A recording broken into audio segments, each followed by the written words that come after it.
Hello everyone, and welcome to a very special series of videos I like to call the 12 Films of Christmas.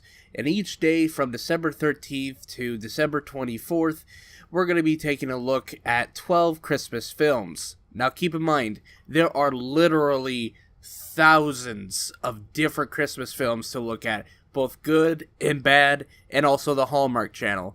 But we're not covering the Hallmark Channel because we are not the Hallmark Channel. And no, we are not sponsored by Hallmark. Even though, I don't know, Christmas ornaments. But it wouldn't be a Christmas special without one simple thing. A Santa hat. So let's take a look at the first Christmas special we have on the docket, shall we? And first, we look to Netflix for The Christmas Chronicles. It's that time once again for a new Christmas special, and coming from Netflix is the Harry Potter's director Christopher Columbus's new film, The Christmas Chronicles. In this tale, a brother and sister are forced to stay home during Christmas while their mother goes away. The kids are grieving over the death of their firefighter father, and the sister becomes obsessed with catching Santa from seeing a brief hand in her father's tape recorder. In the history of the character, Santa has been through the ringer of representation, even down to where Billy Bob Thornton played a drunk version in Bad Santa. But in The Christmas Chronicles, Kurt Russell gives a tiny new take that mixes Tim Allen's sarcasm with his own special brand of charisma. Russell is by far the best part of this film, with times that his situations may seem a bit too coincidental. What I also liked about the film is how creative the magic really is. In terms of the bag of gifts, it's admittedly small, but like the TARDIS from Doctor Who, it's bigger on the inside. Even how Santa travels instantly is unique, utilizing the Aurora Borealis. Unfortunately, the one thing that this film didn't really live up to was the chronicle part of the title. See, they set up this whole thing with the video recorder aspect, but they never utilize it.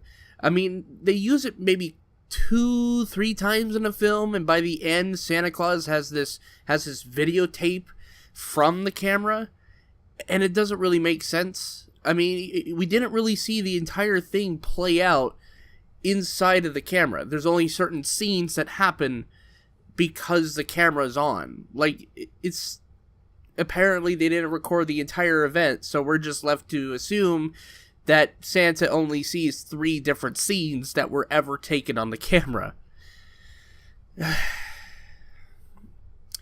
There's also a bunch of coincidences that happen inside of the film, particularly in the jail cell when Santa gets arrested. He just so happens in one scene to be interrogated by a cop who's having this relationship problem, so he has this sort of thing. It's like, oh yeah, you know, you want secretly for Christmas to get back with your girlfriend, and she's been thinking about you.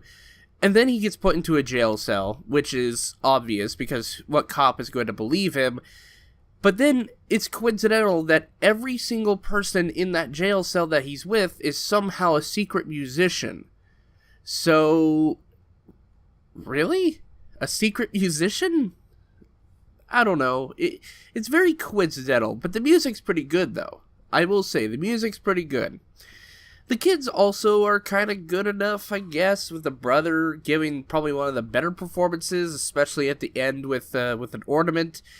But the one thing I felt that needed fleshing out was particularly the sort of character dynamic between the characters, the sort of the grieving aspect. I should say. The grieving aspect should be a little bit more fleshed out because it's only touched upon maybe a couple times, and it is kind of partially a motivation, but they don't spend too much time on it, which kind of devalues the characters that we're following, and it leaves more of a semblance for, you know, Kurt Russell's Santa to take over the spotlight and just say, hey, you remember the grieving kids? Oh yeah, no, we'll get back to that, but here's Kurt Russell as Santa Claus.